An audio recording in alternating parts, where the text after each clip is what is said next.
During her tenure, eBay grew from 30 employees and a little over $4 million in revenue to more than 15,000 employees and $7.7 billion in revenue.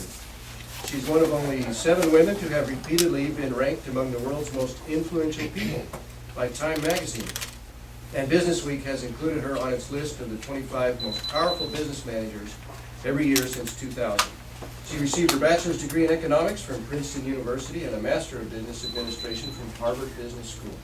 She's married to Griffith R. Harsh IV and has 2 sons. And she and her family live in the San Francisco Bay Area. No company, as you can imagine, changed my way of thinking quite like eBay. And the thing that was remarkable about eBay was it became the platform and the home of small business on the internet. Today, over 1 million people make most, if not all, of their living selling on eBay.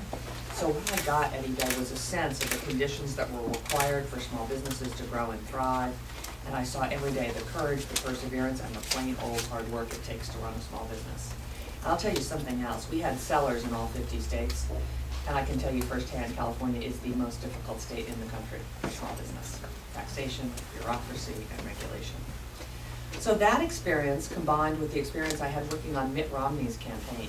Mitt was my first boss at Bain & Company, and my boss for most of the 10 years that I worked there. And when I worked on his presidential campaign, I tell you, he was inspiring to me. And he and John McCain had a big influence on me deciding to get into politics. But in the end, the reason I decided to run is it's very simple. I just refuse to believe that California cannot be better than it is. I just refuse to sit by and watch what is happening to this state. And gosh, you know, Imperial County is bearing the brunt of it. You know, you have such a high unemployment rate here. You know, the foreclosure rate, so much of the challenges we face in California is embodied right here in your county. So my approach is based on focus. I am a big believer in focus.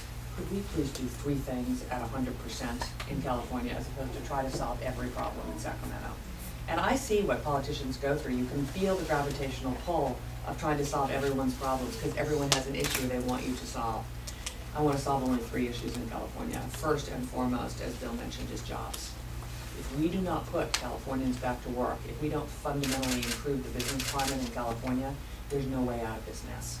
Because of course what happens when unemployment is so high, tax revenues go down. But unlike your businesses, when revenues go down, at least usually your variable costs go down, the state, the costs go up. We're running right now $237 million a week of unemployment benefits in California.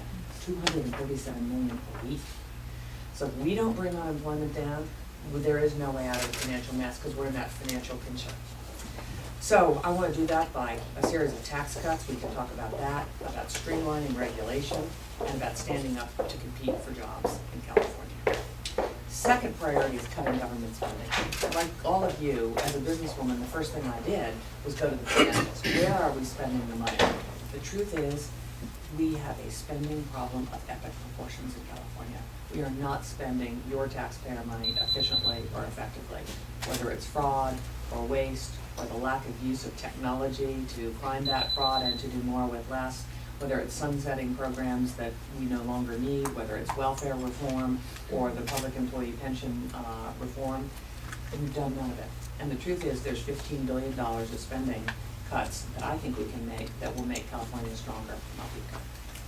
So that's number 2. And number 3 is schools.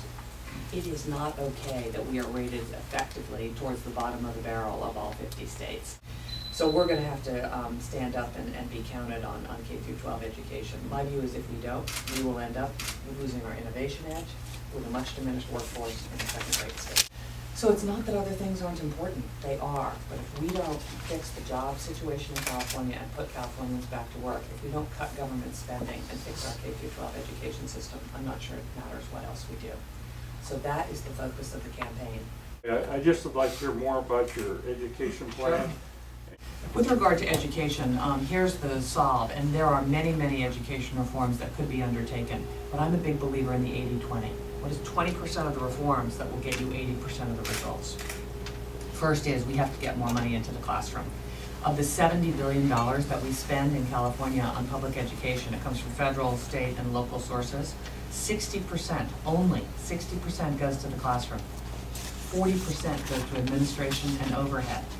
If you ran your businesses with 40% administration and overhead, you would be out of business. We've got to get more money into the classroom. That's where the teachers are, that's where the kids are. And those teachers really need more resources. They need technology. Many of them need aides to help with the diversity of children that they have. So my view is let's first and foremost get money to the classroom. If we could even go from 60% to 70% in classroom, this would make an enormous difference. Number two is we have to get more local autonomy to the school districts. We can't control this in Sacramento. My view is let's get the money allocated on a per child or per classroom basis and let the school districts decide how they want to allocate those monies. We've got to reduce the categoricals program. Then I want to give parents the tools to actually be able to judge the quality of their schools. And so I want to grade every single public school A through F, every middle school, every high school, every elementary school, and I want to tell the parents. Where they did this was Florida with great results. And what they said is when they told the parents of a third grader their son or daughter was in an F school, it increased parent involvement dramatically, as you might imagine. And then I want to increase the number of charter schools. Now, charter schools are not a silver bullet, but they are helpful in terms of providing choice and giving more autonomy to teachers and principals. And then last but not least, I think we have to look at paying our better teachers more. We are a very large agricultural community Yes. here. And we do rely on those employees coming across the border that have their legal papers to work here.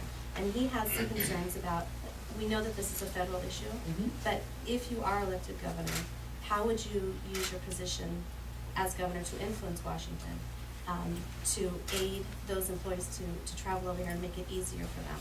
And so what I deeply understand is the agricultural industry in California needs a stable workforce. And the truth is, most American-born citizens are not interested in picking our agricultural products. So we have to rely on largely Latin American citizens.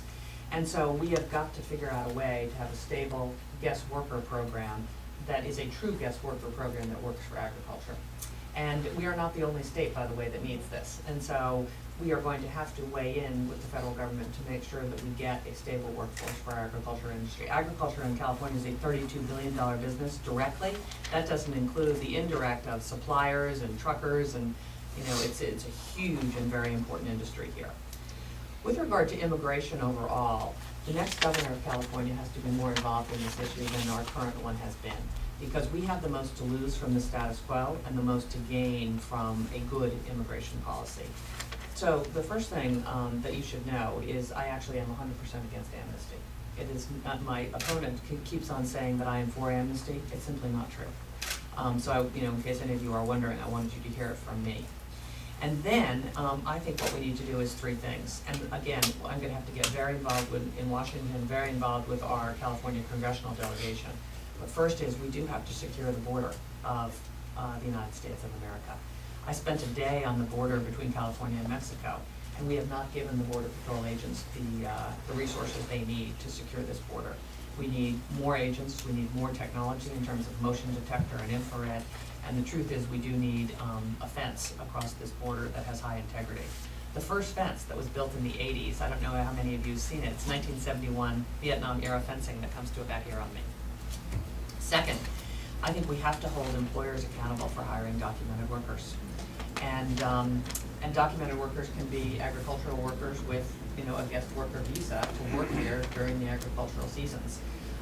But the truth is, it is illegal to hire undocumented workers in California, and we have to enforce that law. And if employers knowingly hire undocumented workers, they're going to have to be held accountable. And then lastly, my view is we have to eliminate sanctuary cities, San Francisco being a case in point. I believe if we do those three things, we will get our arms around the illegal immigration problem in California and in the United States.